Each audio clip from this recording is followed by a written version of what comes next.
Hey yo, welcome to another episode of the Element Podcast with myself, Azizzar the Pristine Queen. It is episode 4 today, and I think that's very divine because my guest for today, whether he knows it or not, has a relationship with the number 4. I do. Right? Born in the 4th month of the year. And if you listen to him speak, if you listen to the music, you'll know that the 4th dimension of consciousness is not something that's new to him, right? Also, it's been 4 years since he dropped Soil. And recently we learned that the number 4 physically has something to do with him as well. So I officially dub him number 4, but you can call him Priddy Ugly. That's so crazy. My son's birthday is on the 4th of July. Lies. Yeah. That's pretty dope. Yeah. That's dope. Yeah. I see you clock it. That's why I mess with you. Welcome. Thank you so much. Queen, you looking lovely? Thank you. I had to drip. Join. So I couldn't just show up. The thing it was a jacket. I felt like, it was a little russet. No, but it's proper. Like, I just wanted to be like loose, you know what I'm saying? But you look good. Thank you so much. When I saw Azizzar when you stepped outside, I was just like, they beat you up, dog. Like, and that just means like, the face beat is on fleek. Thank you to Tia, makeup artistry. Shout out, Tia. I had to do it proper. Let's go. So I think it's been a while. It's been a couple of years since we sat and done one of these. Yeah. How have you been? Good, good. Life is a roller coaster, Navigating life is not easy. Yeah. But it's like this, man. I just feel like it's like waves and there's seasons. Yeah. So it's not like a constant like upwards trajectory. It's like, okay, they might go up a little bit, but it's down. So it's like a wave, ups and downs, and you just gotta ride it. Had some bad moments, had some really great moments, but all in all, like I feel like I would be doing a disservice to God if I was like, nah, it's been okay. No, I'm alive, we're alive, other people are not here. This is true. This is true. So it's a blessing that we're here. I'm just grateful for life. But I've been good. How you been? I've been good. I'm looking at your skin. Can you give us the regimen? No. You know, I was gonna say that you're like when I was talking about her face beat. I'm going through my first skin breakout. This is a breakout? Yeah, this is like all of this on my face. Like I had smooth skin my whole life. Even like when I was going through puberty, I had no skin breakouts. But I feel like pregnancy, like a man actually like inherits whatever hormonal energy is happening for real in that space. Yeah, no, definitely. I thought it was just a myth. There's sympathy. Sometimes there's sympathy pains. Yeah. Those kinds of things. So it affected you too? Dude, I did a study recently, and the research says that when a man or when a couple is together and very in sync, right, and very unison, what happens to the man or what happens to the female also happens to the man in different aspects. So when a woman gains weight, so does the man. It kind of actually is prepping your body. You need to store body fat because like it's almost like when bears hibernate. Yes.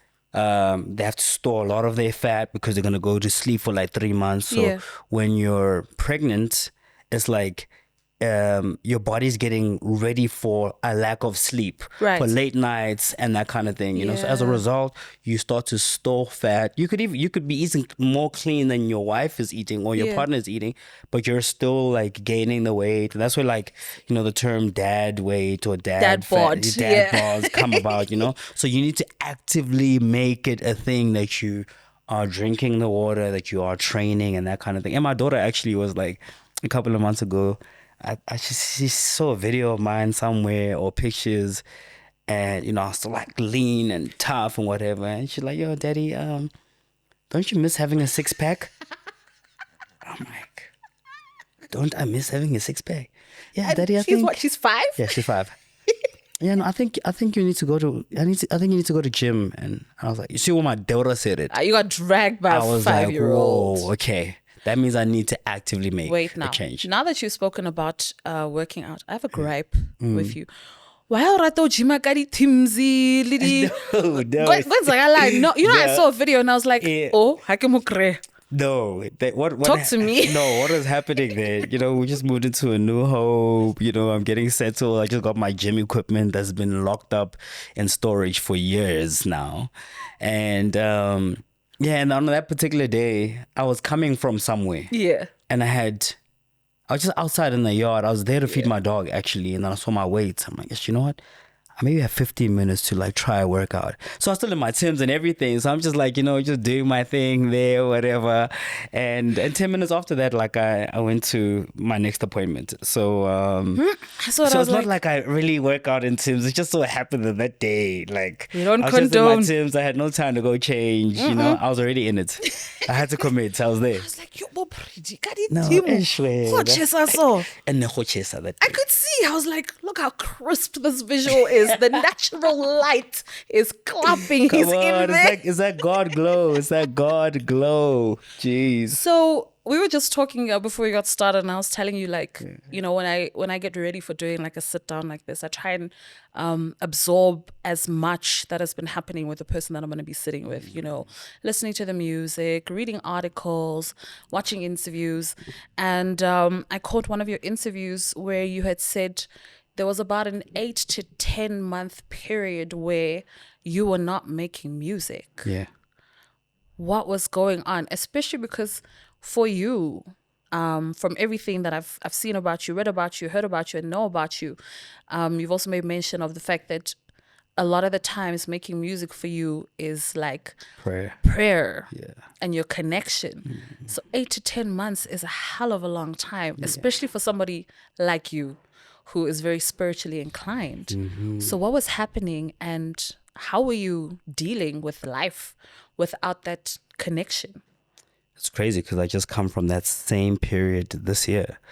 I have a studio in my home. Mm. You know what I'm saying? And a week ago, some of my guys were coming through because they wanted to shoot some content in my studio.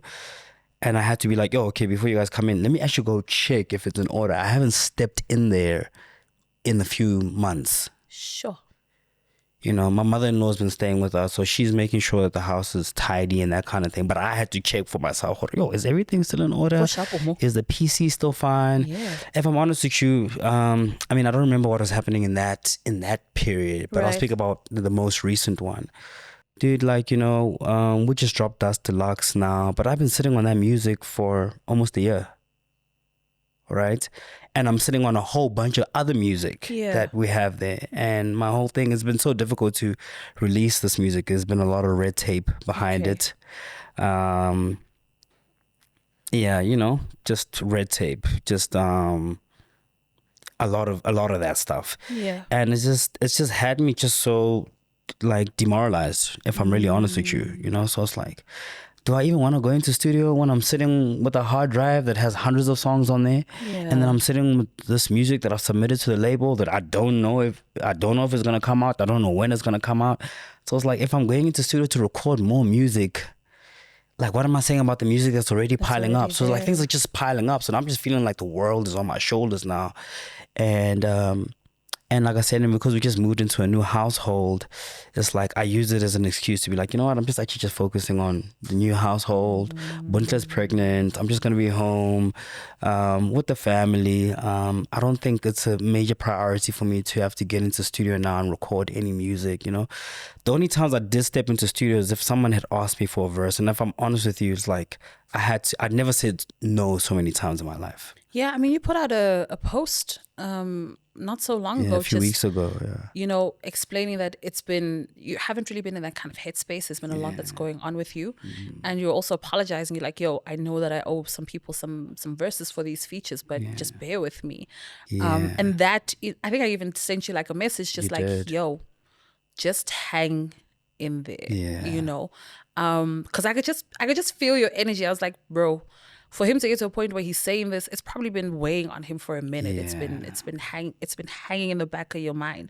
Because I don't know if you're like me, but when you know that you haven't done something and you really want to do it and it's not getting done, it just hangs like a monkey on your back, and you beat yourself up for like, yo, I'm not showing up the way that I want to show up. That's exactly what is going on. And I feel like even for some of the people, I feel like I wasn't showing up for them and my lack of not showing up for them, I didn't want it to be a direct correlation to the amount of love or lack of love and respect that I have for them, you know? Because some of these artists that reached out to me are people that I highly respect. Yeah.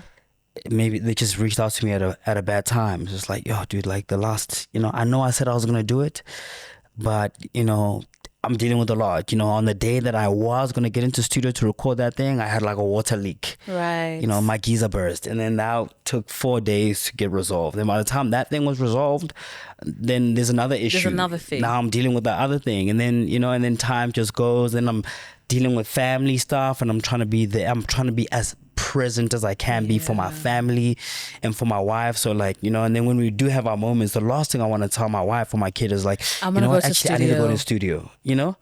And it's just like, you know what, the studio thing can wait. But like, because I'm not like on my phone explaining to you what's happening, like you there waiting months, weeks for this verse, thinking, yo, this guy actually doesn't care about me. This guy doesn't have respect for me, you know? And it's not that. I felt like I just had to say that because it wasn't one person. It was multiple people. So I was just hoping like, if you guys end up seeing this thing, you know, just know that, dude, I got love for you. It's just like, there's a lot happening in my life right now. Yeah. And just, you know, going back to what you had asked earlier on, like, you know, so for me, like making music and writing is therapy, is prayer for me. So it's like, it had been the most spiritually disconnected that I've been in a very, very long time, you know? So you can only imagine like what is going on in the mind, what is going on in the soul, you know? And it also makes it very hard for you to pull up for the people that you love. And I never wanted to give, you know, to give from an empty cup. Yes. You know, but it's like, who's filling your cup when you need to be, when you're busy filling other people's cups, you know? And I just felt like I just really needed to just take a back seat, you know? Resolve what is happening in my life, and I don't want to make it seem like all was bad. It's just like around me is blessings. I got a newborn baby, new home, this just the stresses of the entertainment business, the music business was just like really weighing heavily on me because it's affecting my household actually. Also, as I'm hearing you, like sometimes when you get blessings also, right, we only focus on the great in the blessings, but it does not mean that the blessings themselves also aren't overwhelming sometimes. 100%. And we never want to say those kinds of things because you don't want to seem like you're not grateful for what you are getting. But it changes your life in such a way that it does add additional pressure sometimes, additional stress. It takes away from time that you might have for other things. And so it can be overwhelming, you know, just the blessing part. And then you add the other stuff that's happening, you know, the negative things that are happening as well. And sometimes it just feels like, yo, my head is full. I just need to take a step back. Yeah. And you got to do that sometimes, because if you force yourself to show up when you're not good, it's not actually really you. It isn't. It's not your truest form. And that's the last thing I wanted to give to anybody, to the audience, to the artists that I respect, to anybody that I wanted to work with. And it's not just artists. I'm talking about brands. I'm talking about labels that want to work with me, that are offering me things. And it's like, I can't actually give them a direct answer now because I don't know what's happening in the background as well with the other stuff. So this thing that's lingering that I thought was going to be finished a long time ago is like, you know, it's just lapsing into the next thing. And then like, now I'm not pulling up for that thing. And like, but I also don't want to use that thing as a crutch. Like when I'm sitting back like 10 months later or a year later and thinking about why I didn't do certain things. And it's like, I'm busy blaming other things and other people for what I didn't achieve. So it's like, I'll be honest, in the last month has been me like, in the last month and a half, you know, to 2 months was me really stepping outside of myself again. And like stepping outside again, and it took like guys like her cut the lights, and I got a homie named 24, and he does like a lot of like my content stuff, and it took them saying like, yo bro, we get it that you've been at home and doing that kind of thing. Yo, we're going out, we're going to DJ Slick's thing. Yeah, you coming with us? Yo, we're doing this thing. We're taking you with us. They're not even asking. You know what anymore. I'm saying? Yo, Herc is like, yo, I got a studio session with Blackie, Mang. Like, it's fine. You don't have to record. You're coming. Just be in the space. You just need to, we just need you to get out of your head, you know, and it's fine because these are people who are also close to Buntle and myself. So it's easy for them to also speak to B and be like, B, Hare, Rakopa nje for today, ne? Just for vandaag, Kathombo. we need to take this guy out the house. You know what I'm Yeah. saying? And that's been like so important for me, you know. So it's like, because I'm also like so independent thinking. I don't ask for help. I don't, you know, like, even if I'm going through it, you know, my everybody in my life knows that, you know what I'm Yeah. saying? And so it's been so heartwarming to know that there are people who love me, who are like, yo, bro, actually, like, dude, it's okay. Come out. We got you. Yeah. No, don't worry. I know you think every time, because I'm everybody's big bro in my life, you know? Yes. So I've had like my little bros coming to me and saying like, no, dog, it's fine. You don't have to pay for anything. No, we got it covered. got it. Like, we know that you're always doing it and taking care of everybody. Let us take care of you this time, you know? It's a bit difficult sometimes to So hard. receive. And I think that people who give a lot really struggle with receiving. And that's like anything, help, money, love, affection, a lot of things. And then you're just like, I must just do nothing. I must just show up. Yeah. Oh, well, this Okay. feels strange. Yeah. I'm used to being active. I'm in the mix. Exactly. Exactly. But I'm glad that you're allowing yourself to do that. It feels strange at first, but let it happen. Let people love on you. Yeah. Yeah, let people love on you. Yeah, I've had to man. learn that as well this year, like a lot. Just like, let people love on you. Yeah. It's like, yeah, it's been such a difficult thing for me to learn, because like in my whole life and in my careers more specifically, I've had to be so, even when I'm with a label, when I've been with the label in the past, it's like I've always needed to go the extra mile and still go do things myself. So I'm used to being independent minded. So it's like, oh, you guys are not going to do the listening session? I'd It's bet fine. I'll I'm do going it. to go do it myself. Yeah. Oh, we're not shooting music videos. Okay. I'm going to go shoot my own music videos, you know? And then even before we can discuss it, I'm already shooting the music videos. I'm already, you know, I'm done. and then like to them, you know, it may seem like, oh, like you're managing yourself now, or you're doing everything on your own. Or okay, you don't need to, you don't need our clever. help, you know? So then they step back, you know? That was my issue at Ambitious Entertainment. That's been my Got you. other issues at the other labels, you Got know? you. It's just like, yeah, because I'm very hands-on. This is my career, guys. And this is all I'm really good at doing. Yes, there's other things that I'm doing, but those are like, I'm hustling on the other side. But like, Yeah. what I really know how to do is rap and write music and be in studio. So like, if you affect my ability to do that, you know, if the business is affecting my ability to get into studio and like be the best, then I'm not going to give you the best product. You know Got what I'm you. saying? Yes. So, and that's just going to be difficult for everybody. And if you need me to deliver the best product, like, don't get in the way. Don't interfere with what I'm doing. Don't get in the way. That You is know what so I'm saying? important. Don't get in the way. Because I'm also not I'm not affecting you also, or like the Right. bigger brand or the bigger picture. I'm really looking out for our best interest. So unless you're going to come here and help and assist and build upon what we're doing, then pull up. But if you're taking away the energy, then like, you know what I'm saying? Very much like you. Yeah, so I'm very much so like that's kind you. of what I've been dealing with like Yeah. this year, and I don't want to make it seem like it was such a deep thing, but it was a deep thing for me because, like I said, like it affects like the household, you know, and I was sitting there with music and Nakana having music that you know is dope, and then like even the people that you reached out to for favors being there, like, and they sitting there like months later, they're like, oh dog, And then? now you rushed me to do that verse for you, you gave me deadlines, you And gave me now this, what? now it's affecting my relationships with like these people, you know what I'm saying? And you know, and we got like my West Side Boogie on records and Yeah. whatever. And I already gave him timelines like, yo man, I'm thinking we're gonna shoot it around like March or whatever. You need to understand it's another man from another country, another state, another Yeah. like continent. You know what I'm saying? There's so many moving parts. So if I miss that window, he may just not be interested anymore. You know what I'm saying? 100%, yeah. So it's like, so I was dealing with that this year. Like, oh geez, I don't know. And I get you. I'm the kind of person also where I don't like being put in a position where I cannot keep my word. Yeah. 100%. I don't like feeling like when I say to you, Priddy, I'm going to do this. I'm going to do this by this time. And then it doesn't happen. I don't like the way that feels for me, but I also don't like the way that it could land on you. Yeah. You know, I'm very big on, if you say you're going to do it, do it. Do it. Stuff. If you can't do it, also let me know that. Manage my expectation. But if it comes at the last, like if we're scheduled today, for instance, to have something rolling out, Don't tell me an hour before that it's not going to happen, that you weren't able to do it. And don't wait for me to have to ask you. Don't make me come fetch you. Yeah. You know what you said.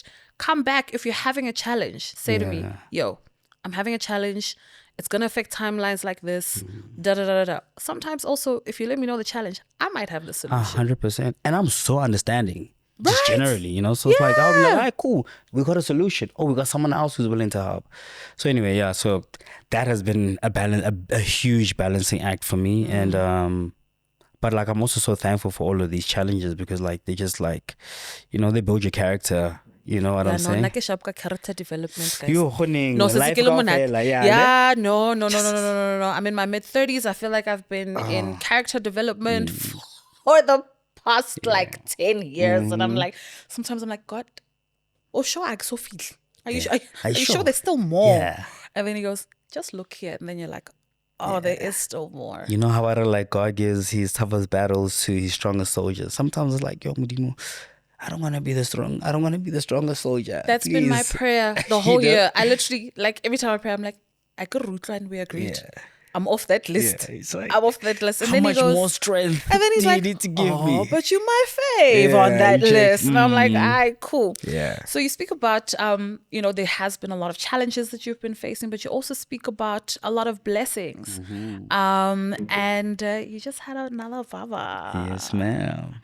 And he's a boy. Yeah, I'll have to take your word for it because I love the way that you guys have been super intentional about just protecting your bubble and keeping it sacred. But I wanted to know, how has that been? You know, you've been a girl dad for a minute now. Yeah. Now it's different. Yeah. How you feeling about it? Man, it's such a beautiful space and such a beautiful time, but it also comes with pressure, you know, because the world is a dark place, you know.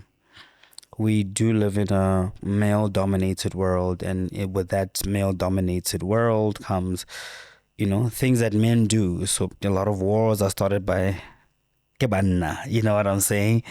If we think about, and I'm not trying to mention only negative things, but what I'm saying is that, like, I need to make sure that I'm raising a confident young man who's going to come into this world and treat people beautifully, and not just people, but I need to teach him how to treat women, and how to speak to them. I don't want to have a situation where my son is a teenager now, and you know, we've got a girl's dad or parent who's coming to come. You know what I'm saying? Yeah. So I'm navigating that, and I need to have conversations with him that, like, my father never had with me, you know, or my mother never had with me, you know. So it's like, I feel like it's very different pressures between raising a girl and raising a boy. You still need to instill them with like great morals, irrespective, both of them, you know. Yes. But there's like a little extra pressure, like with the boy, and why I say that, because I'm just gonna speak from a male's perspective, because I'm a male. Yeah. It's like, you know, with a boy, it's like he needs to be smart, but he also needs to be street smart. You know what I'm saying? He also then needs to know how to play soccer, and he also needs to know how to fight, and he also needs to know how to protect himself, and he also needs to know how to speak up for himself. There's just so many things, you know. And we're raising kids who are actually growing up in gated communities, suburban kids. You know what I'm saying? How to, you know, it's not that safe, you know. It's not. And it's judgment, and it's like, oh, you Priddy's kid, you know. So you find, and I've already seen it with my daughter, where it's just like there's pressures that she has there that, like, she didn't bring upon herself, which is why we're also trying to be so protective with our boy, you know, because like Africa will be out with us, or with my mom even, you know, a mom, somebody who, and people don't know my mom like that. But my mom would get stopped at a mall because people know Africa. Hey, Africa, hey, you know?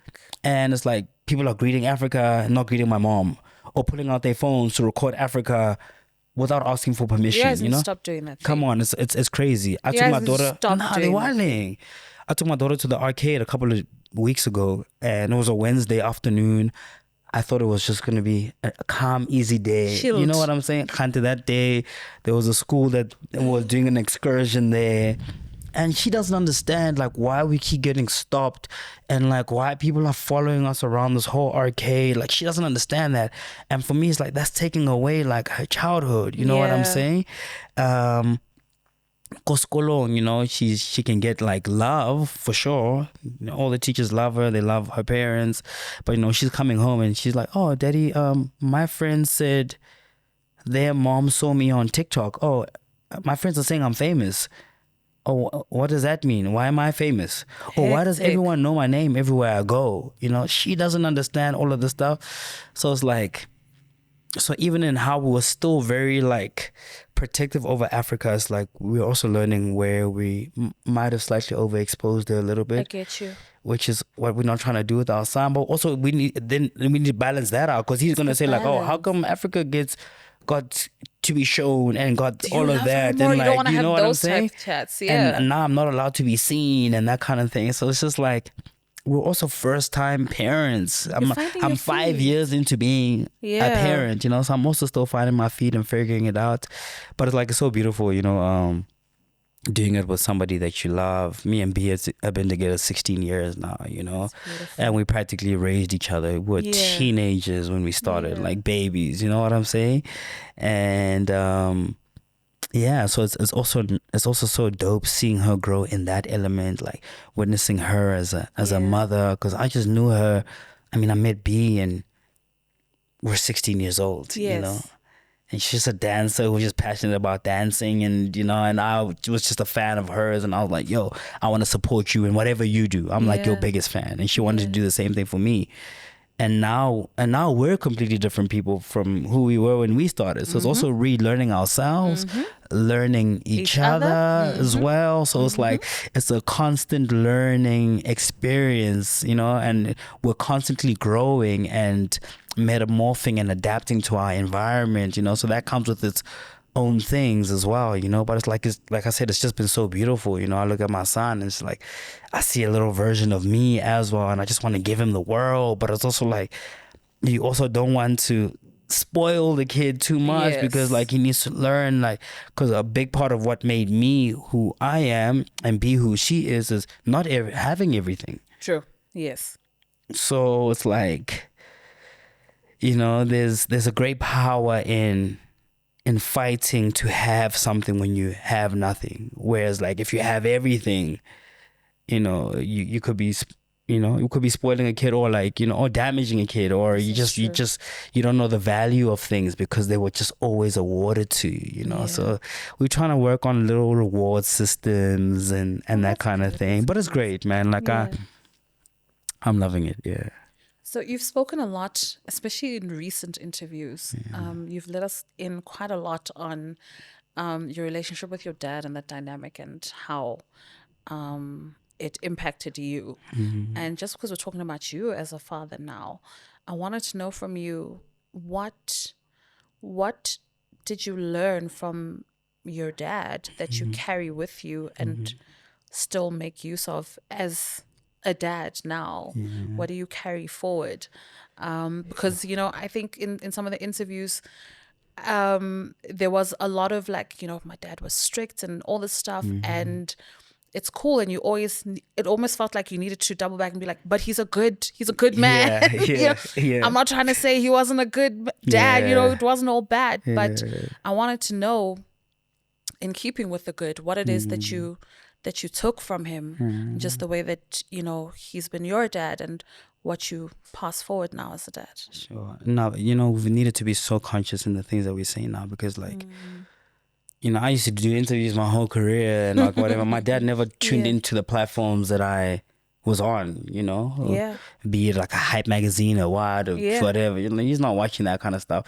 But now I'm appearing on the newspapers that he reads. I'm on the news channel that he's watching. You said your parents got TikTok also? You know what I'm saying? So it's like, they're seeing everything. He's sharing things with me before I've even seen them. Like, oh.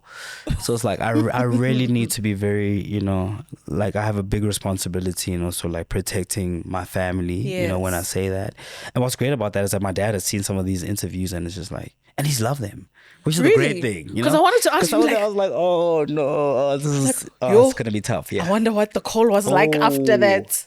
it's been actually so supportive. It's actually made my relationship with him so much stronger. He's been able to, a few weeks ago, he was able to be like, he's like, yo man, I heard you speaking about like traumas that you went through as a kid or whatever that I may have pushed you through and that kind of thing. Do you want to discuss that with me? And I'm like, Dad, I don't want to. He's like, no, I want to hear it. You know what I'm saying? I was like, I didn't want to say it, but okay, this is what I went through and this is what you said and this is how it affected me. And he was like, oh man. Oh yeah, okay.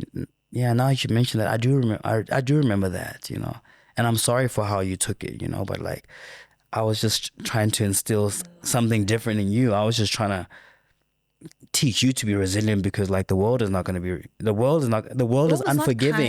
world isn't kind, So it's like, like I spoke about, I've told this story so much, like my friends know, there was a time when my dad used to, I'll be in the backyard, in the front yard, and I was like 7-8 years old, and he saw that I was interested in soccer now, and he's like, okay, and whatever, and you'd have me like taking and whatever, and he's like, yo man, you're not gonna go inside until you give me at least 50. Yeah. And it would hit like 8 p.m. It's dark now, mosquito, whatever. I'm crying and like, and I'm just thinking this guy is just being so hard on me, But what's crazy about that is that like, as a sports kid, like I excelled more than anybody in my era, in that time, I was in the Morocco Swallows Academy, I'm being scouted by, South African coaches, whether it be from athletics to soccer, whatever. And if I think about like what put me in those kinds of positions, it was that extra work that my dad made me do that I felt like was too hard. It's only in hindsight, like now when you're older and you look back on it, just like, oh, but that's what really made me like really dope at what I did. You know what I'm saying? And but I think that's like one of the things that my father taught me for sure. It's just like there's nothing, you can't excel in anything, you can't be a master at anything if you don't practice it. And you need to practice it even when you don't want to practice it. Like you need to remove discipline is removing your feelings and not doing things because of how you feel. Because if you're only doing things based off of how you feel, like you can not feel like going to work that day. True. And not feel like just not feel like it. But it's like, and then who's gonna pay the bills? So if you as the timer just doesn't, you don't feel like it. You just don't feel like going to the gym. And one thing that my father taught me is that the process is ugly, but you always need to look at the results or the finish line. So being in the gym, I'll use a loose example, like being in the gym is like, it's hard, it's tough, like you need to drag yourself there every other day. In winter when it's hot, it's just like it's just not nice. But stay consistent in that over 3 months and see where you're at and see how you're looking a year from now. It's like, oh, it's only when you start seeing the results, it's like, oh, actually, dog, like, my biceps are showing, the chest is out. Oh, I'm getting compliments now. You know what I'm saying? Because like for the first week or the first 21 days, the first week, like you're not noticing the difference. Like you're just getting stronger. It's like, okay, there's strength, but like I still look the same or whatever. 2 weeks later, people around you are starting to notice the difference. Like, oh, okay, you've been in the gym, Are you working out? Yes. You know what I'm saying? A month later, whatever, it's like now the world can see, you can see it. Like, you know what I mean? So it's just like fall in love with the process, and the process is ugly, So that's, if there's anything my father taught me was that, I saw him bend over backwards like for us, and sacrifice a lot, just so that we could have, some of the opportunities that we had growing up that I didn't understand back then, and I might have felt like, no, like, I might have felt however I felt about it. But like, dude, like I'm so thankful for my pops. Even in him speaking to me like a few weeks ago, like I got reminded of like how often he was there. Because as a kid, like negative things happen, and And unfortunately, as human beings, like we remember the negative things The more memory than, is so much more stark of the right? negative. And it can kind of almost dismiss the fact that there was like positivity in it. Positives. And it's just like you might find that the positive outweighed the negative like crazy. Heavily. But because the negative came with trauma, that's kind of like what stuck with you in your head. And it took my dad reminding me that like, yo, dog, you remember I was the one that took you to every single soccer practice? I was the one that would leave work at 3 p.m. in the afternoon to make sure that you make it to Morocco Swallows practice. And I worked in Pretoria. Your Morocco Swallows practice is in Germiston. Hectic. That's like in traffic. That's a 2-hour trip. And I'm taking time off early from work, only for me to get there and like for you to be upset at me for whatever reason. You know what I'm saying? Yeah.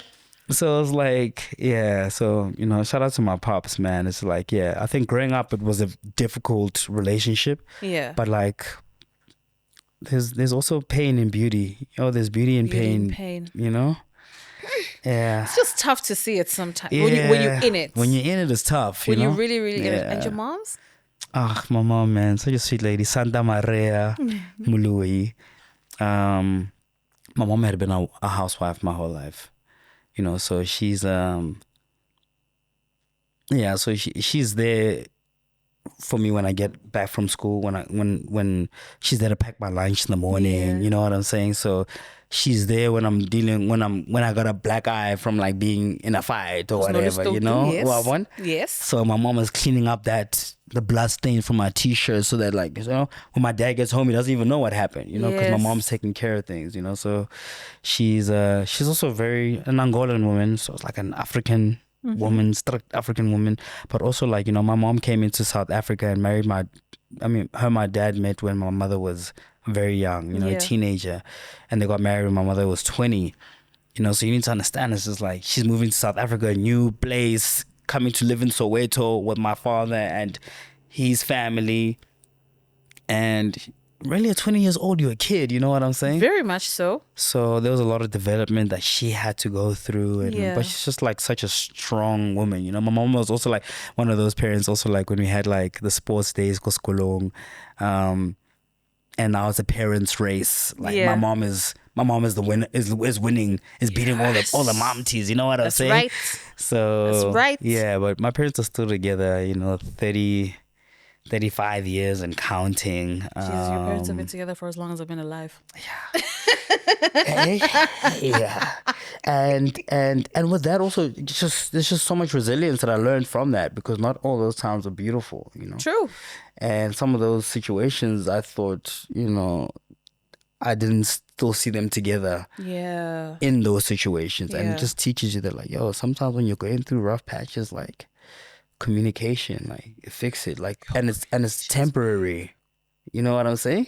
Communication is so important. And 35 years later they can be like, oh, we're still here. When people were telling us 20 years ago, they're like, you know what I'm saying? So it's just like waves. Again, there's ups and downs, and it's just about like carrying each other's hands through it all. You know, it's not everything godly yearns patience and time. Yeah, love that. Also love how you light up when you speak about your family. Man, it's just like, I love it. Yeah, it's like my family is like really all I have. Like I spoke about this recently. I think I spoke about it in my listening session last week to say like, yo man, when I was with the Casper fight, and I know it's like I'm taking the interview in my own. I'm just kind of sharing what's on my mind. It's just like there was just, I never had so much PR around me in that time. Like there was just so many eyes. Like I'm getting thousands of followers daily on my TikTok, on my Instagram. You know what I'm saying? But as a result, it's good and bad. So it's like I'm seeing like there's like women who I never thought would ever even know who I am, or like people wouldn't even believe Horio Muto is in my DMs. In my DMs type situation. Right. There's guys who like had seen me in the industry all along and not really cared too much or whatever. Now all of a sudden want to be in my corner the day of the fight, want to walk out with me. And I'm like, yo, who are all these people? Like, And what I'm saying is that like if I had given into all of that and thought all of that was real, I could have messed up my relationship with my wife, you know what I'm saying? Because of all these, verified accounts that are in my thing, you know what I'm saying? and like it's just like there's just so much attention around me, and it's just like, oh wow, and then I lose a fight, and all of that stuff went away. All those women in the DMs, they disappeared. All those guys that wanted to be in my corner didn't reach out to us. Yo, how are you doing? Yo, are you cool? Or sharp? Or no, nothing. You know, the only people that were there were my wife, my family. You know, when I was like, you know, I've been battling with like chronic migraines for like years. Yes. And the last 3 years have been like particularly difficult. This year's been the best year health wise for me. Thank you for that. Thank God, you know. Yeah, it wasn't followers that saved me in there. It wasn't drip. All the drip in the wardrobe when COVID hit and when you're in the hospital, it cannot help you. You know what I'm saying? The real people in your life that really love you and care for you, your people, that's all I had. Those are the people that were there and kept me through it, you know. So it's like, for me, it's like, it was also like a wake up call for me to be like, yo, dog, don't you ever think, you know, or like you don't need these people or you're better. Don't ever take it for granted. You know what I'm saying? So yeah, I love that though. I love that you have that. So DUST DLX, right? DUST Deluxe. What made you decide to drop it now? Especially if you say you've had some of this music for a minute. So what happened that kind of got you to a point where you're like, okay, now is the time? Sure. Yeah. I mean, I wanted to drop DUST Deluxe on the anniversary of DUST, which is the 24th of January this year. And that was the conversation at the label. You know, we had a difficult patch. Like we went throughout the whole of 2024 not talking, you know. In fact, our relationship is only via email. We only speak via email. I don't see anybody there. We don't, there's no relationship, you know? Yeah. Yeah, and then, you know, just summer season last year, you know, they reached out to me and they're like, yo, man, you know, we're not really happy with how things have like, you know, transpired between us. We really want to make amends. Let's come together, you know. And I was like, yeah, because technically I haven't fulfilled my contractual obligations with you guys. Like, 5 to finish up my, you know, my contract with y'all. So it's like, I've been sitting on this music, you know, and because I haven't been speaking to you guys, like I haven't known what to do, you know. And they were like, yo, man, let's come together. Let's figure out how we can make it happen, you know. And we have a meeting just like a week before the summers. And then the summers happen and we win at the summers, and then I have a talk with them maybe a week later, and they were like, yo, man, like bring through the music that you're thinking about, you know, and let's see how we can make it happen. And you know, and if summers happen like what, last year, September, October or whatever, so we're thinking like, okay, cool, it'll be dope if we could drop a Deluxe, because we kind of did announce that it was the last Priddy Ugly album. It was really the last album with Stalo, with that imprint, you know, with the imprint. So let's it wouldn't really make sense for us to drop a whole new album because we said that was the last album. So let's extend that album. Let's release a Deluxe.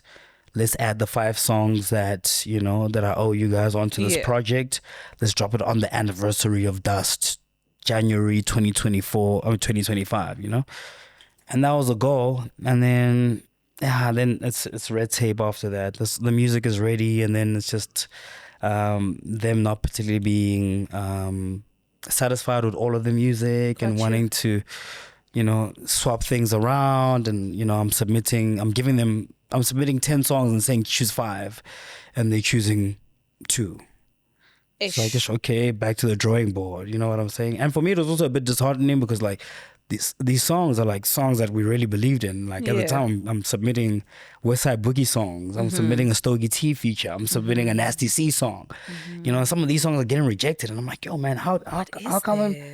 What is this? How come, like, you know, to the rest of the world, like everyone is commending me for like all this great work that I'm doing. The Samas are recognizing me, but I'm still like going back to the people who are supposed to be my team, and I'm still proving myself, you know. But like, you know, just thinking for the label, it's just like they also need to invest into this product. So like they don't want to really invest into something that they don't believe in. So it's cool. We worked on that, and like I kept sending songs back, and they reject some and take some and whatever. And that was a whole process. By the time that was done, it was top of the year, and we'd already missed that deadline that you missed wanted. that window, And then, once the music was ready, it was just like, okay, now it was like, oh, now we need to get clearance from all the artists. Which for me, if I'm honest with you, like I wasn't particularly happy about, because like with the previous projects, we didn't need any clearance. I get you. There wasn't all this red tape and all this. You know what I'm saying? Now what is this? Yeah, what's this? What's the issue now? It's like, I mean, like I released projects in the past where we never got that Ginger Trill. Ginger Trill never got paperwork from us, and Tato Soul never got paperwork from us, and HD from the USA never got paperwork from us. And it's been 2 years since we dropped that project. Yeah. But now this one can't drop without the paperwork. So it's like, oh. So it was me going back into admin, just trying to get everyone to sign their contracts and this and back and forth. And that took a very long time. And then once that was done, then it was like, okay, now getting the dates, I think, and that took another whatever, because at that time now the labels already moved on to their other priorities. They letting me know that this thing is not particularly a priority for them anymore. It was then, it's not now. And I'm dealing with that. It's like, what? It's not a priority? So it was a whole lot of that, and I can speak about it freely, because like there's still, I hope I know bad blood, honestly. This is like, it's not just my truth, this is the truth, Right.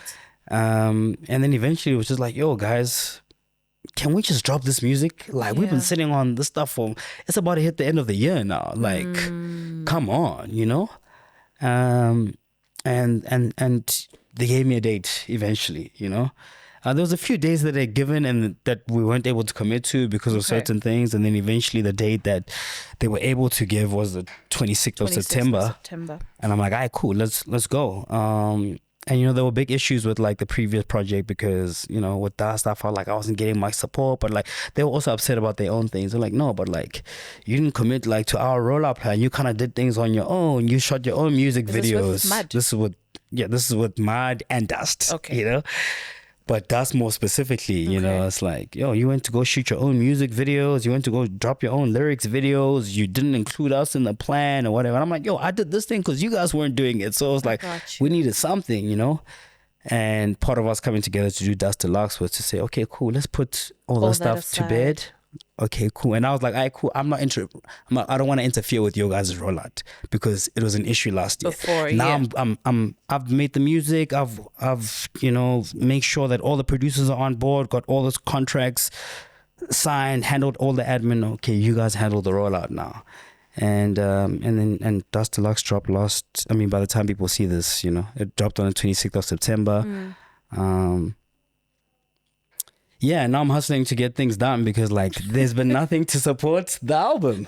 I did not expect that so much. I feel like there's been nothing to support the album, but it's cool. We're operating, I'm sure they'll be on board as well, so we're putting pressure, because the music is doing well, and it's doing well. So I don't understand like why there should be so much resistance. And also I've been so accommodating and so understanding, I've been cooperative. So it's not, I know there's other artists on the label who are not happy, who maybe have not been very cooperative. I got you. And the difference that was weird for me is that like I've been very cooperative, and sometimes there's still like a wall that we need to break down, but I'm sure we'll figure it out. The album is out.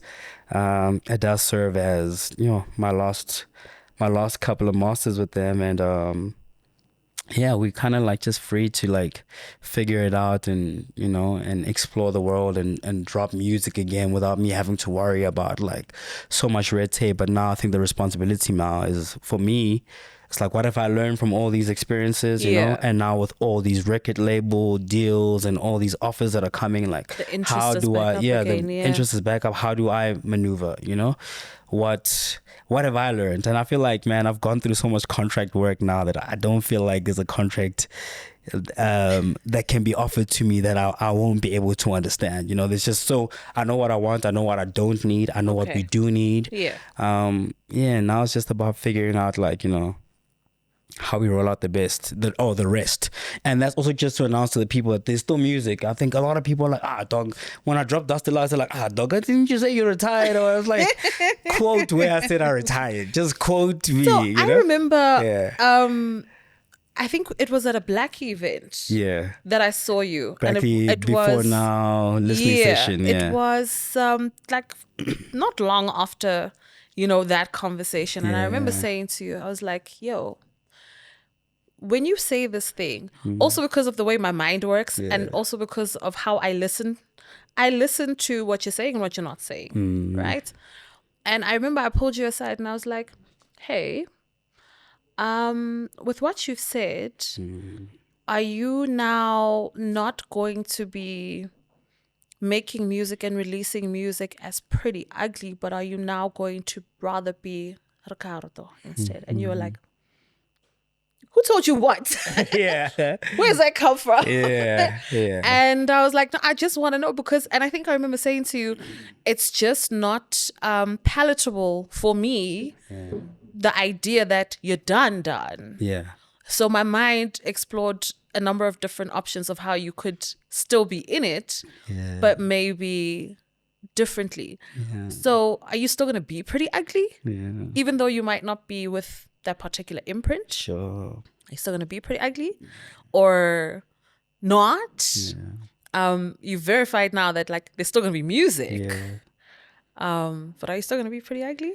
Yeah, I mean, dope question, Yeah, and I remember having that conversation with you. You look, and I'll give you context to that because even with us announcing this is the last Priddy Ugly album, I submitted DUST to the label.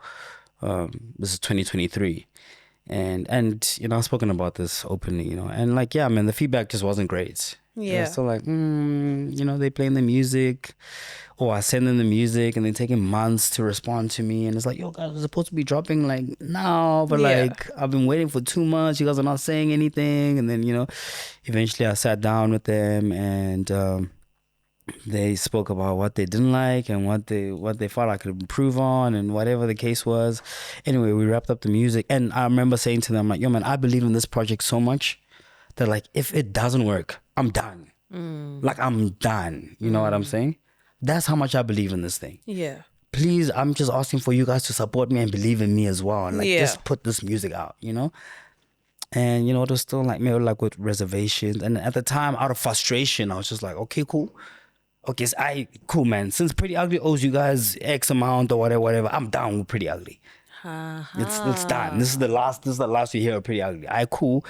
You guys hold on to whatever you guys want to hold on. I'm going to start releasing music under a different alias. That was just out of frustration, And then I had to bring myself towards myself and, we're able to gather ourselves as well and come together and then we released the album and the narrative that was put out there was like, yo, this is the last Priddy Ugly album. Because in the back of my mind in that time, this was 2 years ago. Yeah, it's like I'm just switching up my name. Still toying with the idea. I'm toying with the name, with the idea, And I've gotten I had received like good feedback and negative feedback where that was concerned, just from general people, Yeah.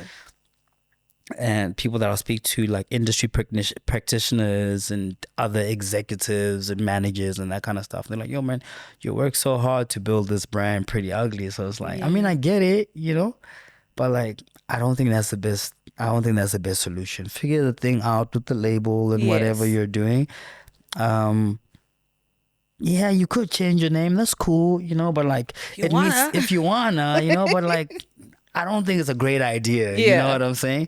And ultimately, what I got from just people who are really respecting the industry was like, yo, man, I don't think it's a good idea. So the consensus is? The consensus was like, yo, man, just stay with the name, finish up your contractual obligations with the label, get that out the way, let that be the last Priddy Ugly album under that stable, imprint, right. Under that imprint. Okay. And then figure it out from there, So...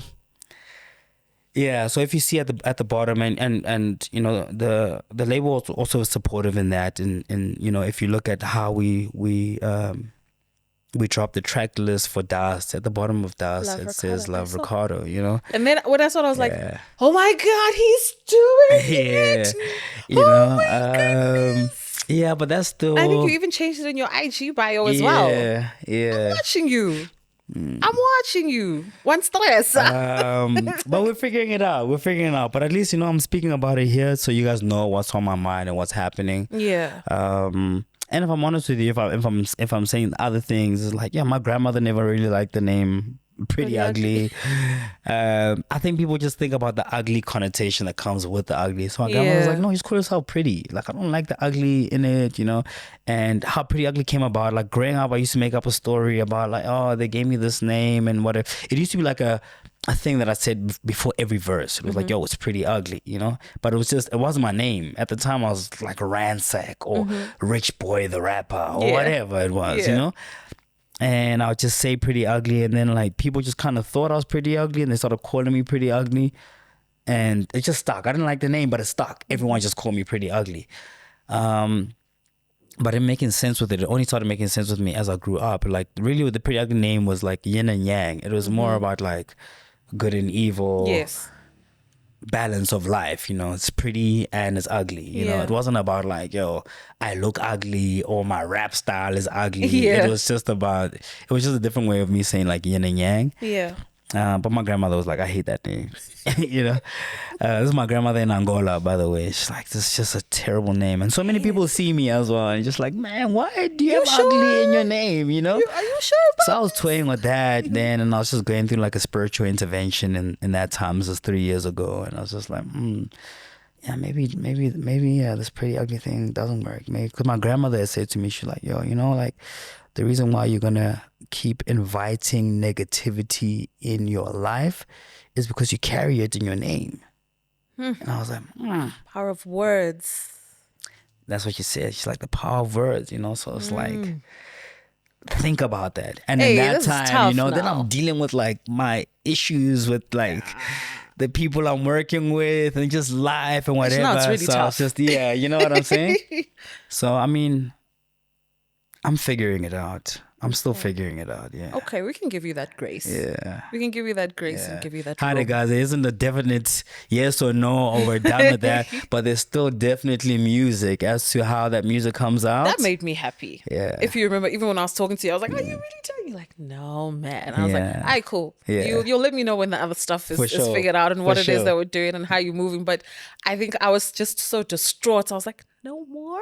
Like at all? That doesn't work for me. I was like, that doesn't work for me. No, it doesn't work for me neither. It just doesn't, I remember having the chat with B and she's like, okay, then but this is all we do. Like, what does it mean now? We sat in the car and cried and just like, But like I said, at the time it was just like so much frustration just around it and just so much negativity just around that whole thing. I was just so done with it.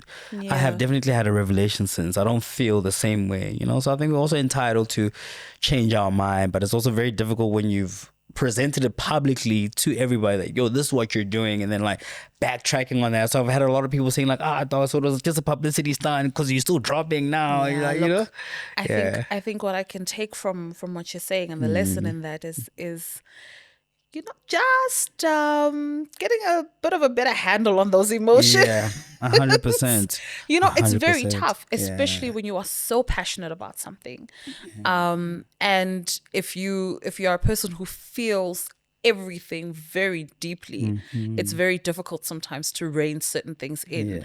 If you feel deep sadness, if you feel deep joy, deep anger, deep frustration, you are likely to express it quite loudly as well. But I mean, you're a human being and you're a work in progress. Yeah, we're a work in progress, so man. I think we should try give you a little bit more grace. Thank you, please, guys. Just give me some grace. Come on. All right, so we get into the music. Hey, good evening, Lana, man. Hey, good evening. And we've probably been chatting for an hour already. I know. This is the part where I feel crew going, you, look. Where's your clock, girl? What's going on? 1 hour, 9 minutes. That's how long the running time is for DUST DLX. 19 joints now. Additional 5. And I was like, okay. But I've never had a DUST conversation with you. So there was a Yeah, we lot. didn't. No, Yeah. we didn't. The last one was soil. It was soil. Jeez. Our last chat so was much has soil. happened since then. Oh my We didn't even goodness. talk mud. Oh, jeez. Okay. You know? But I went back and I listened to everything. And I listened to it in sequence. And I was like, oh, I love it. I also just love, soil, mud, dust, fertility, new things, but also the darkness of the color of soil as well. The wetness in the mud, how thick the mud can get, how it might not be as beautiful when you're looking at it, but there's always some kind of beauty. And then when all that wetness, the rainy days, when it all dries up, and then dust. And then now, for me, I think I would want to know, has the dust settled for you? But you'll tell me later. Yeah. You'll tell me later. For sure. As far as the dust settling. All right, so we've got falling. Yeah. Like you just opened with the heartstrings. Yeah. Why? Yeah. Why open with that? Yeah, man, I need to give a heads up to a shout out to the label for that, because they actually suggested it being track 1. When I did Falling, I hadn't recorded music like in a while. We had taken a break after Mud. I had my own frustrations where Mud was concerned, and then Mud dropped just before the Casper fight and all. So it's like they didn't get like a lot of promotion because we were so focused on the fight. Yeah. And before the fight and after the fight, I was just so focused on the fight and training and that kind of thing that I wasn't making music. And luckily we had finished Mud early in the year, and my focus for the rest of the year was just training and that kind of thing. And then the album dropped in October. The fight also happened in October, and then it drops, and then I lose the fight, and then it's then your morale goes down, and then it's just then you're not really even keen on just getting things done. At the time we shot the Win music video that we had planned to drop the day before the fight or the day after the fight, but it made no sense now to drop the Win music video with Blackie and Zuchi when I just come from a loss, so it's just this sucks, man. You know what I'm saying? Yeah, you know what I'm saying? So I had my own frustrations with that, and I just felt like there wasn't support around that kind of thing. And then when I eventually did get back in studio, the song that I recorded, this is Herc again dragging me into studio. My boy, I get it. You dust yourself off now. Dust yourself off. Let's get into studio. And Kanye Nash, and people, a lot of people don't know that Kanye Nash produced Falling, but he even the sample, the Falling, that's Nash's voice. Yes. And he just pitched it down and played around with it, and and I recorded that, and I remember playing it for the label, and I had someone on the label tell me oh, I think this one should drop as an NFT. Was it Falling that was? Yeah. Oh. And I was I took that personally, and I was what? Because for me, I hadn't recorded anything, and eventually when I do record this song, it's I'm oh shit, this sounds so powerful, and I'm playing it for people around me. Because of the emotional attachment that you had to it as well. Right? Yeah. Playing for people around me, and they're oh, this is crazy. And then I'm excited to go play it for, the people I'm working with. And it's just oh, I want to end I think this one can drop as an NFT, So it's oh, basically you're saying it must never be heard. Hey. All right. And I was oh. Yeah, that's tough. Okay, then we went into the next year and worked on some more music, and when I was submitting all the music for Dust, I included Falling in that package as well. Yeah, that same song that you said no must be an NFT key. And it was so interesting because then maybe they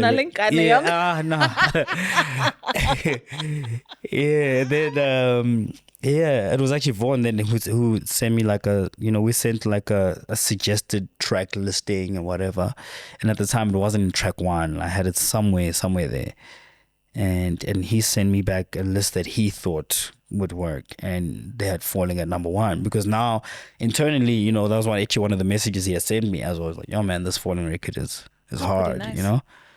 And I was also very frustrated when I got that message because like just last year, dog. You know what I'm suppose saying? it feels like But an emotional roller coaster for you. yeah. You know, up and down, up and down, up and down. 100%, you know. But also like with music, bro, it's like it's about like where people sometimes about where people are at. You know, I had a conversation with a fan recently, just to digress quickly, but it was just like, yo, man, he was just telling me about the music of mine that he really loved. And I think he was talking about You Don't Know Me Yet, you know, and he hasn't really listened to the newer music or whatever the case was, you know. And I bumped into this guy last week while doing my hair. And I was like, no, I hear you, man. Like, it's dope, you know. And he's like, yeah, man, I still need like a cocaine ghost or whatever. And I'm like, you know what's crazy about that is like, there's so many renditions of that song that have been redone, you know. But like, what you get attached to is what is happening in that time when that album of yours or your favorite album dropped. Yes. It could have been like, because it's not just about the music. It's like maybe you're going through your first love interest at that time. It's your first year at tertiary or in high school in a new place. So you attach to those memories, and then in that time this album dropped. So it's like, you know what I'm saying? Yeah.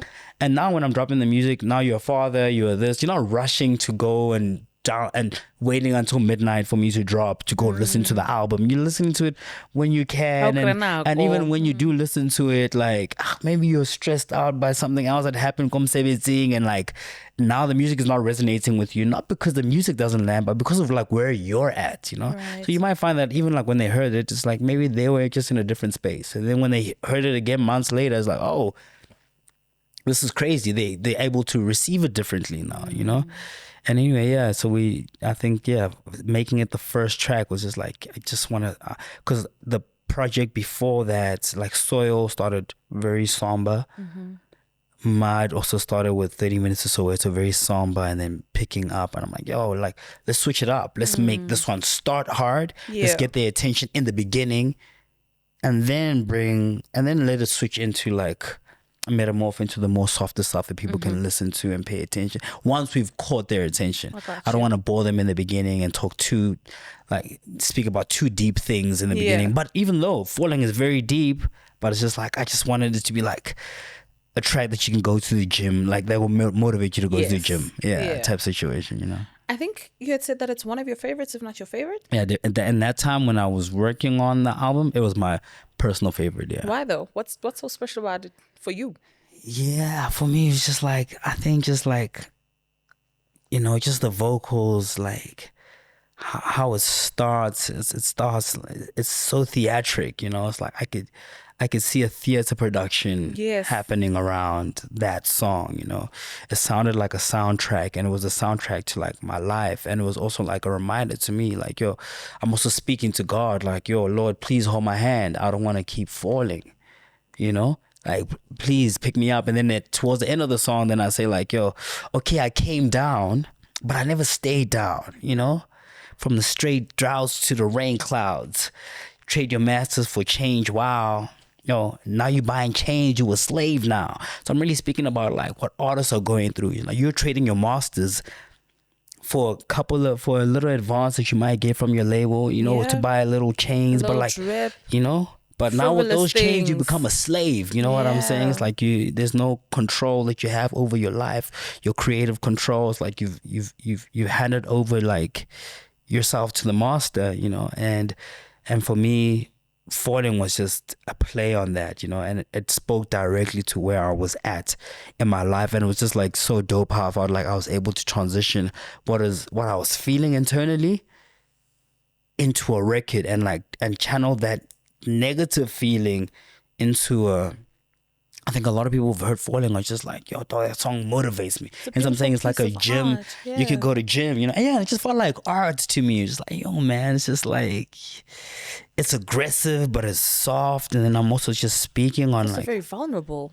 Exactly. Very vulnerable. We're playing on themes of like death, you know. I'm speaking about like Pro Kid, and I'm speaking about city lives, losing his life, you know, but like also celebrating that, like, yo, but you're gone now, but like at least you're with your brother in heaven now, and your brother in heaven gets to welcome you.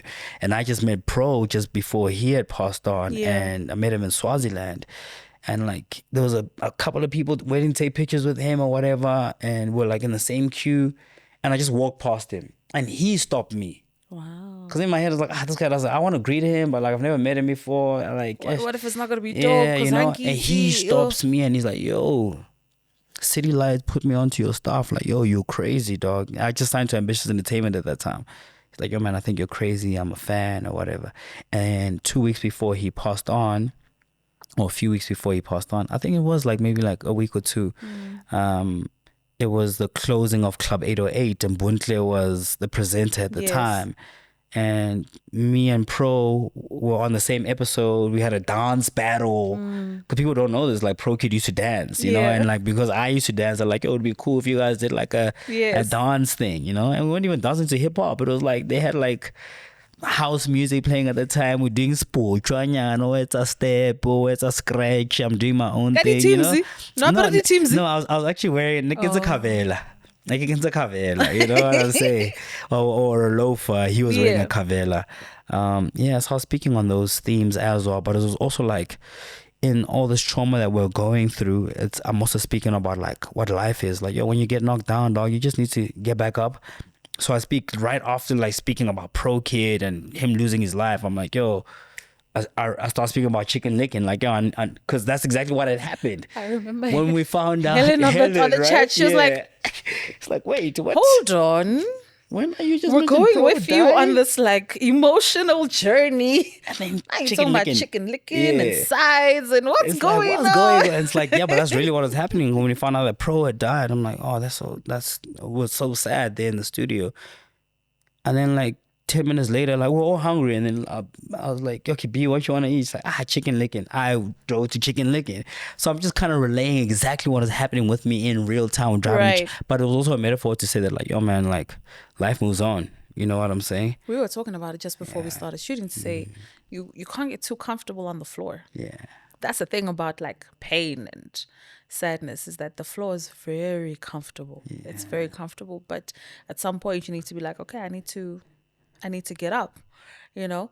Before we go back into just exploring the album, I wanted to ask you just with this theme in Falling as well, and also just having listened to the whole album a couple of times, is where are you with God and grief, and how do you hold space for the two? Because a lot of the times when you are grieving, it's very difficult to speak to God. It is. Or to connect with God, because there's a lot of anger, there's a lot of sadness, there's a lot of, you feel disconnected from God, because when you lose people, you kind of feel like God's turned his back on me. Why would he put me through this kind of pain? So talk to me about God and grief and holding space for the two, and how we navigate those things. Such a profound question. Yeah, but it's like, again, it's yin and yang, you know, they work hand in hand, you know. When I was a teenager, my biggest experience of grief was the young lady that I dated before I was with Buntle. Her name was Larato, and I dated her for 3-4 years. And she had passed on while we were still together, and I was in high school. And she was the most loving person. Like, she was like everyone's friend at school. Like, so in my head, it was just like, Mudimu, like, what the hell is that? Yeah. There's so many like chamorses of kids here in the school that you could have taken. Yeah. And you took her, like the nicest one here, the prettiest one. And I remember being so upset with God. And like, but he held my hand through that. And it's like, what's crazy about that is that a week after Larato had passed on, I met Buntle. And she helped me with my grief. Navigating. And she had also been navigating not having a father. Even though her father died when she was passed away when she was much younger, she's now a teenager and actually actively living without her daddy issues. You know what I'm saying? I mean, it carries with you, even if it's years later. 100%. So we were both there to help each other in our moments of grief. And in that time, and B's family is like a very spiritual and religious family. Okay. God-fearing family. And I think just being around them, it just made sense. It was like, I stopped being angry at God. It's like, oh, there is a bigger plan. There is a bigger, and it's just like, and I feel like everything happens for a reason, and it's a shame that Lerato and her family, her mother and father, had to pass away. But everything happens for a reason, I remember speaking to God in that time because I just cheated on her, Lerato, that is, shortly before she passed on. Yes. And that was the first girl I'd ever cheated on. And I just felt so guilty while Lerato passing away. I felt guilty because even when she passed on, she was going to a funeral with her family, and she wasn't meant to go to that funeral. I forced her to go to that funeral. Sure, that's a lot of guilt. I was like, nah, go, like, in bed, because I had my own intentions. I wanted to go link up with somebody else over the weekend. I wanted to go meet Buntle. There was this chat about this girl named Buntle who's a crazy dancer. Everyone's like, oh, she's cute or whatever. She's like the topic of conversation at our school. And I'm like, yeah, I want to go meet her. But I'm like, if Lerato's around, I'm not going to be able to go see this girl. So I'm like, Lerato, go to your thing. I want to go see what this chat is with this girl. And I go to this event. It was a hip hop dance event at that time. Dance to Las Vegas. And yeah, when I got to the event, I never got to meet Buntle that day. But when I got to the event, I had gotten a call from my father, and my father was like, yo, where are you? I'm like, yo, I'm at this event. And he's like, Ish, man, are you able to get home? Or are you with people? I'm like, what's happening? Anyway, then he lets me know that Lerato had passed on. Yeah, so I just felt so guilty, and we held each other's hand, and I think sometimes, like, in grief, is when you will feel God's love the most, If you can allow yourself. If you, I was gonna say, like, if you can just sit still within yourself, God will find you, and you will find God. Oh, God is always there. So it's just about you just opening your heart up to allowing Him in. So it's just like it works hand in hand. And where there's life, there's God, and where there's death, there's God, and in between that and all around that, kimudimu. So it's just part of our responsibility to, like, kind of go through the emotions and not lose ourselves in trying to find Him. Or hopefully you find Him before you lose yourself, and sometimes you do lose yourself. Sometimes you need to in order sometimes to find. You need exactly. To find there God. we go. For some people, there you go. Not everybody goes through it in the same kind of way. Okay, we're gonna speed through some of these things. Okay, so after falling, Kinjaka, shout out to Njaka. We love Njaka. Brilliant. We're not gonna spend too much time on Njaka. Yeah. It's platinum, by the way. Shout out to my Glarato boy. Black. Shout out to Mash B. Shout out to her, cut the lights. Should we call you Platinum Pretty? Come on, I love that. Should that be on the table? Yeah, I think that might be the new name, actually. Should that be on the table? Come up with a new name, actually. We're contemplating what we're doing. Okay, what's the math? Buntle's on there. Yeah. Track 3. A lot of people don't know that it's Buntle on that. How? You can hear her. Right. But things because we know Buntle.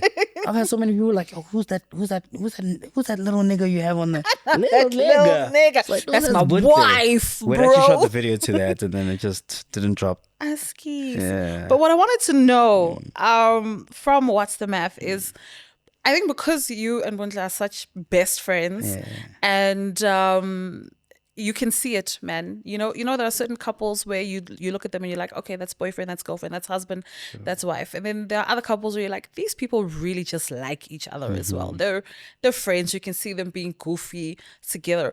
But what's it like making music together, especially this particular choice? For sure. Because she sounds like she's having fun. Yeah.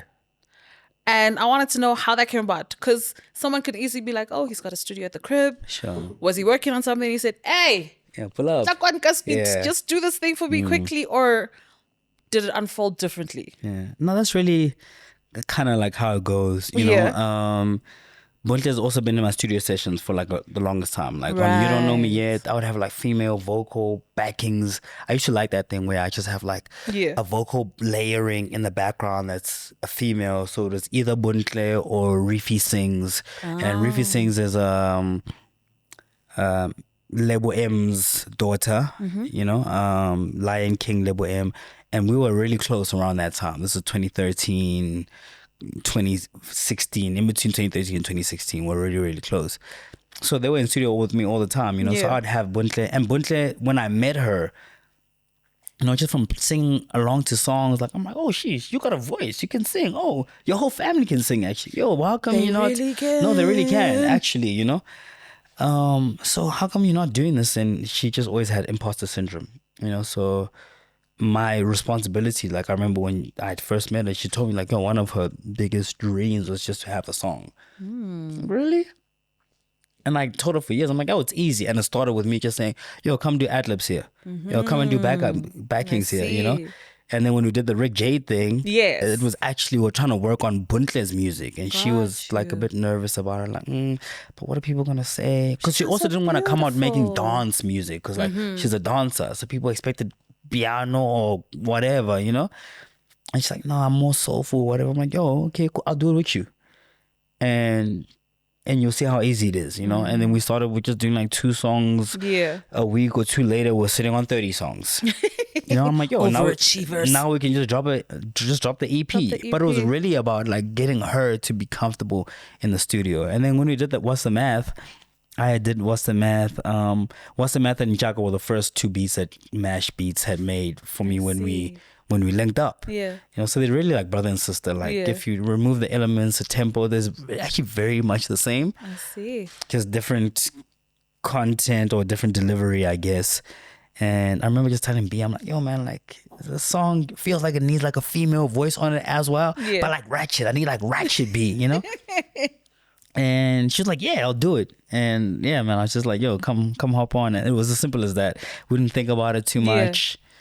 I loved it. We got a lot more records with B in that pocket because everyone's so used to be like, if Bunta's gonna be on a song, it's gonna be serious or it's gonna be mature. It's gonna, so that was part of us just trying to have fun. At the time, there were 2 female artists that I won't mention. I can't mention them because the project didn't drop. But I got a call from a different label to say, yo, man, we're actually putting together a project between these 2 female artists, big female artists in South Africa.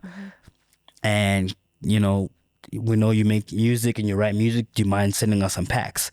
And like I'd write some songs, but because I didn't want to deliver it in my voice, I'd have B deliver it. Oh, nice. So some of those songs were like very ratchet type songs, and there was an energy that Buntle had in those songs where I was like, yo man, I want that energy on like What's the Math, You guys may hear these songs later on. Who knows? We'll see. We hope. I like her in that bag. Yeah, like I said, she sounded like she was having fun.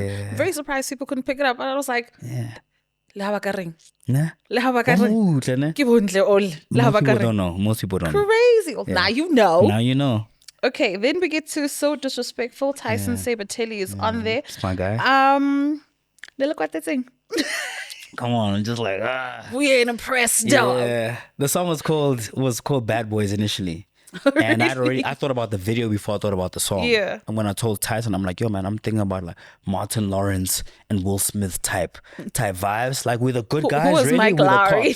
I was more Martin Lawrence, shorter guy. Tyson is like, yo, you can be Will, and I was just like, yeah, man. So it's like we are technically cops, so we're the good guys. People know us as the good guys.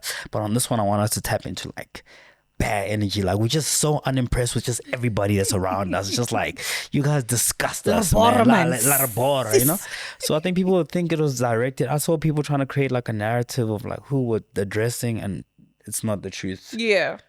They weren't addressing anyone, In fact, I wasn't even in studio with Tyson when we made the song. I sent him the whole song as it was. Yeah. And I was just like, yo man, I need a verse from you, and he delivered, So So Disrespectful. Yeah, that's a hard one. That's a really dope one. I think that's one of like the dopest like rap records, like personally for me, raps. Like just rap record, just like one thing about choruses or trying to appeal to radio or nothing. It's just like disrespectful raps. I'm also being very disrespectful like in my raps as well, You are, yes. Yeah, but it was fun. It was just like a dope energy just to bring out. Yeah, it's always so funny. Like this is the problem sometimes when you know people, right?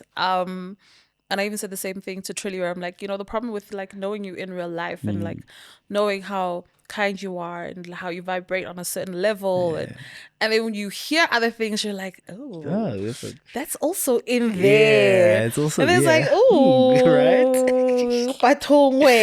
Yeah.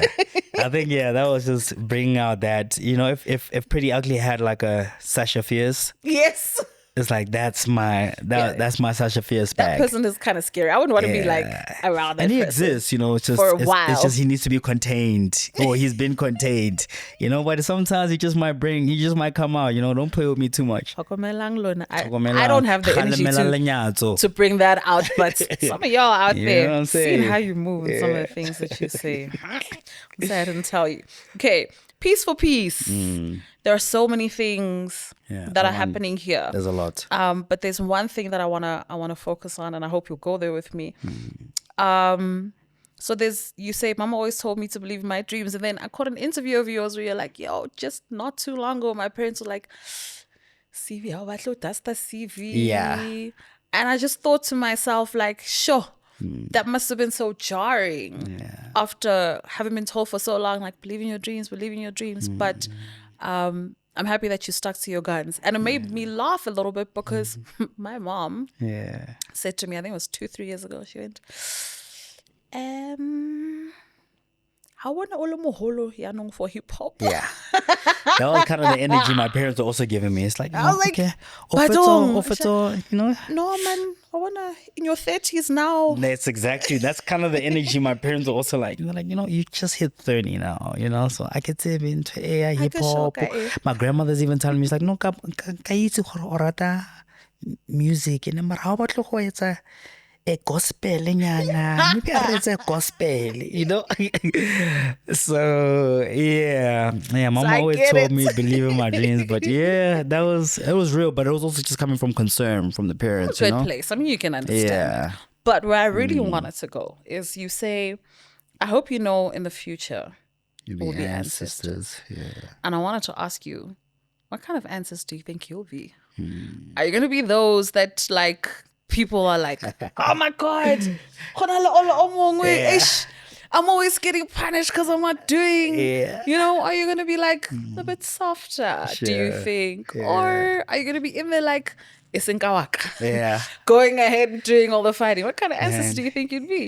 I think I'm going to be a cool ass ancestor. You know what I'm saying? Like when they're looking down in the bloodline and, we have like all these people who are able to map out our geo family tree and, I think I'm just that ancestor that's like, was positive, was even in negativity, is just like keeping a positive mindset. And I think even outside of removing it as like ancestors, like I don't want to make it like a too traditional thing or too spiritual thing. It's like, I just mean it just like even internally, man. It's just like I grew up being an athlete, but that doesn't come from nowhere. It comes because my great grandfather was an athlete. You know what I'm saying? My mom's father was a musician. His career never worked. He gave up very early on his career, I found out a couple of years ago that my grandmother, my mother's mother, was a dancer and a choreographer, so it's just like, it's just remembering that like who we are today is not solely because of us. It's that thing is in your bloodline, so the same way, like if you for whatever reason turn out to be like an alcoholic, it doesn't stem from just you. There might have been somebody, like alcoholism is like, it can be hereditary, when someone in your family is diabetic, like you need to find out like, okay, it's a guy, it comes from somewhere, and that's kind of what I was saying, just to say like, and whatever you do here, you're laying the foundation for the family that's going to come years after you. So it's not about you. Like think about legacy and think about lineage, and if anything, like they'll remember me as like, yo man, I was the bro that, when you think about the Muloi family, ne re na le malome or ntate moholo who was resilient, and the digital footprint is there. That's if the internet still exists. Then it's like, they can go back and watch the interviews and see how he represented himself, how he spoke about the family. So it's like, you don't have to pray to also find out who I am. You know what I'm saying? Sometimes you just need to just meditate. And just be yourself and remember where we come from. And because the digital footprint exists, you can go back to the interviews. Like, maybe there might be something you're struggling with in your life in that time that a song of mine spoke about. Right. It's like, oh, he mentioned it on Egypt. Oh, his very first album is titled Egypt, which stands for everything God yearns, patience and time. So when my stroholos are going through whatever they're going through, in 20 whatever, they can be reminded, they're like, oh, but like patience, time, mudimu. Our malume said it, our great grandfather said it, So I don't want it to be too much of a voodoo magic or thing, tribalistic or spiritualistic. Yeah, you know what I'm saying? The thing about it, it's like you were saying, people will receive things based on where they're at. Sometimes, and you can't control how people receive you as a person, and you can't control how they receive certain things. All you can do is be honest and authentic and put your heart out, and 100%. The right people will always gravitate to the right things. 100%. That's also what can I just add something on from piece to piece? I mean, piece for piece, for piece. And it's peace, like peace of mind, and peace as in yes, so it's peace of mind, and then a peace. So still. I speak about how my time I had a peace, a still for his peace to protect the family. We lived in a neighborhood at the time that had like a lot of house breakings. Within the East Strand, my father he's a military man. He's trained. He's like he kept the peace for his peace, for the peace of the family. But the reason why I'm mentioning that also is to say, on the song I mention, I just forgot the lyric, but I say, older sister took a gun to the chest. It punctured her lung through her flesh. For her phone almost plunged to her death. Real life, not a stunt on the net. And I say that because like people would think I'm storytelling. It's like I have an older sister. I don't want to put them out there too much because they need to deal with their own things in their own lives. It's like, oh, you never told me that, or now they need to be explaining things that maybe it was maybe a trauma, to share. So I'm also sorry about mentioning your name, no. But for those people who know her, that's my older sister. A couple of years ago, she was robbed by a 15-year-old boy, Kosoweto, Zone 8, for her phone while going to work, waiting for a taxi to go to work. And this boy wanted her phone, and she fought for her phone, and she got shot in the chest. She survived. She's alive or whatever. But I was just mentioning that to say that like it's a real story. It's not a made up thing. That whole song, everything that I say in all the music is about my life, about people in my life, in and around my life. But it's all true. It's not fictional. Yeah. That's crazy. You share a hell of a lot. It's a lot, yeah. Yeah, you share a hell. And also how I say it, I try and make it very metaphoric because, like I said, a lot of people need to deal with these things like in real life. So when I'm speaking about my cousins who are in jail and dealing with whatever they're dealing with, it's just like that's a traumatic experience for them there. I don't want to seem like I'm monetizing off of their trauma. Yeah. So it's like I also need to be very sensitive in some of the things that I say and not say it too direct, too outright. Yeah. So we're not going to touch too much on it. But one of the things that stood out for me was my third eye open, your vision more needle-eyed. But we've been talking a lot about spirituality and where you kind of at with that. So we're going to swiftly go through. Also, I will also mention that in one of the previous interviews, you mentioned how, and I liked that, the way you're like, look, in Rest and Power, we're looking at a lot of these people that we lost. And you mentioned Ricky as well, and how, especially because of how he was so about like the young people, and then you go straight into Marsha, which is more like celebration and wishing that you were here. And I like that, going from we acknowledge, we recognize, we feel it. But again, this thing that you're speaking about, getting up and continuing and being able to do that. So love that. 9 is Marsha with Cake Heat and Blackie. Profits. Then speaking about a lot of energy as well. How do you navigate negative energy and toxicity, especially as somebody who, you know, when I opened this, I spoke about how being in the fourth dimension of consciousness is not something new to you. When you are on that kind of level, it's very easy to pick up on negativity and toxicity just when you're walking into a room. Yeah. And Yes. in our kind of industry, sometimes you don't have the option of walking out of that room and to walk away from that negativity. So how do you manage it while still being in there and protecting yourself? Yeah. I think how I manage that is by always walking in my light and never dimming my light because of how dark the room is that I'm in. It's like I gotta shine even brighter. So I need to exude even more of my energy in those spaces. You know what I'm saying? And because it also keeps me grounded, it keeps my lights burning.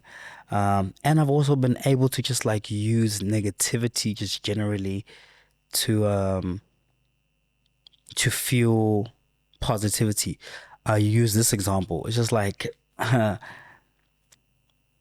again, another workout analogy. It's like I remember, you know, being young with B, and like we went to like a rugby fest back in the day, St. John's or whatever. And B comes from an all girls school, and they were friends with like a lot of guys who went to all boys schools or whatever. So I'm like her new boyfriend coming into that environment, and I'm meeting all her boyfriends. Yes, like got you. Her big bros or whatever. And they're all big buff guys or whatever. And they are not acknowledging me at all. They hugging Buntle, picking her up. It's just like, you know, they're not even seeing me. Yo. And I remember being like, after that experience, just feeling like I never want to feel like that again. And I started going to gym the next day. Because I'm like, I'm never going to let anybody make me feel small, you know?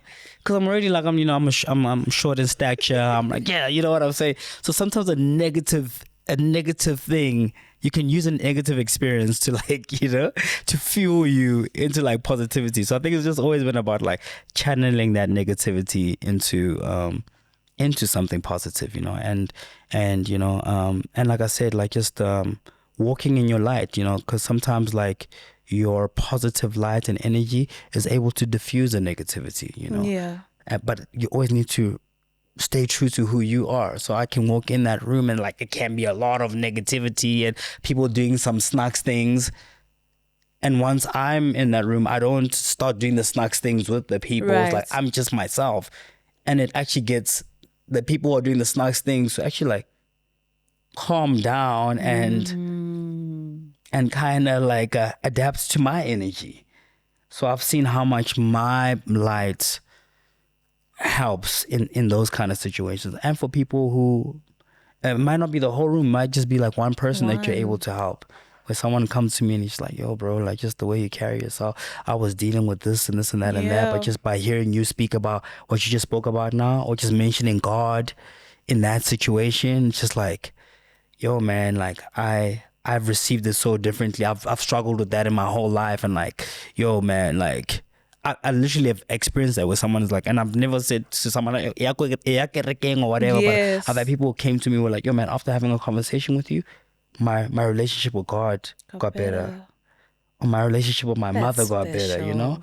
And for me, I think that's like just so important. So if I can just convert one negative soul in the room of 1,000, it's like we're winning. Yeah. Okay, so then we have Soul Food with Zulumeka. Yeah. Then we have Family Man with Tato Soul. Then we have Broken Home, Africa's Prayer. And then we have Go On Outro. Now I'm skimming through these just simply because a lot of the themes we've already spoken about. And I've gotten to know a little bit more. But I really needed to know because it also comes up in one of the newer joints as well. So it's from Go On Outro. I met the devil and she's hot. Yeah. She a fire flame. She ate my babies. Yeah. Left my dome in her right brain. Yeah. What are we doing? What are we what are we doing? Yo, what are we doing? Hey? Yeah. Hey? There's many entendres where that one is concerned, and I've said it in other songs, you know. I said on a later song, maybe we'll discuss it now with Casper, where I'm just like, Yes. I'm gonna need rubies and emeralds in my bezel. I met the devil. She isn't special. She Yes, listen to that is rap, not heavy metal. exactly where. You know, and me just playing on that is just like loosely. I'm calling the devil a bitch. Just loosely. It's like, dog, I met this nigga and he's a bitch. He's only here to distract you from like what really matters. Yeah. And I'm saying he's not that important. He's actually not special. You know, and the devil is not always like the scary person, this red evil dog figure. Sometimes it's that beautiful girl that you're just like, you know, that you're mesmerized by, that could tempt you into forgetting what is important. You know what I'm saying? And I'm saying that I've been in many of those type of situations where I've been confronted by the devil, whether he came in the form of someone who's evil or someone who looked so beautiful. Yes. That I could have risked it all, Yes. you know, if I wasn't leading by who I am, leading by faith, and if I wasn't just being true to myself and what I represent, you know. When you say, yo, Lord, lead me not into temptation, you know, we're not saying, oh, God, like, kopa. What we're saying is that temptations are all around, whether they come in our vices, with anything. It's not just women, you know. I'm just saying women because it's just easy, I guess, for my Jesus to relate to. I know a lot of gents listen to my music. I'm not saying women don't. Yeah. And there's a lot of women who do as well, you know. Yeah, but loosely what I was saying was like, yeah, Satan is a bitch, dog. You know what I'm saying? And like, Oscar for too much power. Because how come guy too much power? How come glamorize? How come if you lakata it and you lust that, you are, for lack of a better way to say, you're gonna fuck up, my dog. True. And I think just to expand on that with what you're saying is that if you make the devil or anything your fear bigger, that is when it really actually consumes 100%. you. And I realize this. I'm going to tell you what my fear is. I'll tell you when it's just me and you. But I was saying it to my sister the other day that, you know, if for instance, let's say you're afraid of spiders, right? And you walk in here and there's a huge spider in the corner of the room. You do realize that if you don't see it and you don't know that it's there, you're not going to be afraid. But it's your knowing that it's there and making it so big that makes you afraid. You're giving it the power. There it is. 100%. Okay. We got to wrap. We're going to wrap. Yeah. We could do this for so we might need a part 2, you more know what I'm saying? hours. Okay, so now we get into like the additional joints. The Deluxe. We've got How We Step with West Side Boogie. We've got Kind Regards. That's joint 16. We've got Wetsalangmo with Casper Nyovest and He Must Be Fabulous. And then we've got Super with Focalistic and then YOY. Now I'm going to try condense. Yeah. Because there are some things that have been picked up on. I mean, even just this, you know, speaking about how the devil is not something that you should make so big and glorify. You touch on it in Wetsalangmo. And I guess I just wanted to know, one of the things that I wanted to know that I picked up on in Kind Regards as well is, why do you think that there is so little integrity in the music business? Why do you think? I know you've got experiences and you can tell us stories for days, but why do you think it's like that? I think there's just not much integrity in life, generally. Yeah.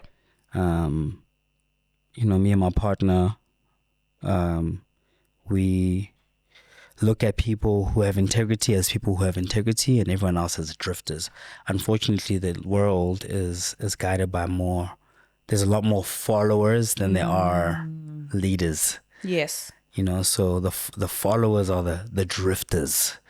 You can be taken by anything. You want to, you know, you want to be accepted by your community, by the people, by your friends, whatever. So it's very easy for you to forget your morals and your moral principle because of just trying to fit in. And there are just people who just cannot fit in irrespective of who they are around, just generally, who are strong in who they are, whether it's good or bad, you know?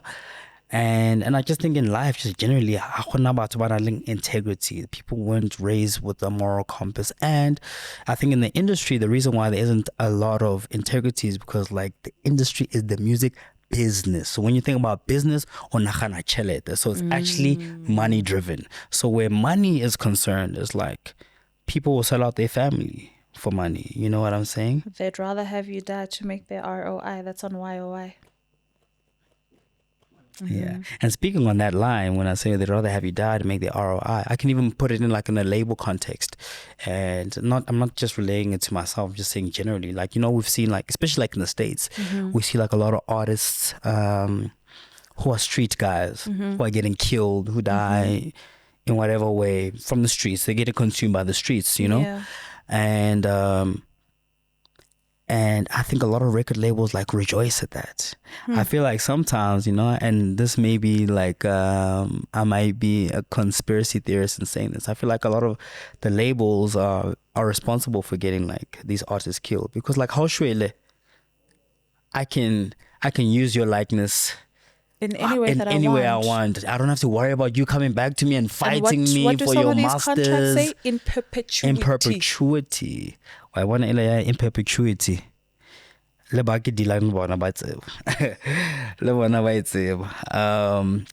you know, so it's like you're actually better off dead because then you're not gonna fight us. Then we can remix your album and then remix it again and then print the merchandise and, you know, and like do a posthumous album and you have no say.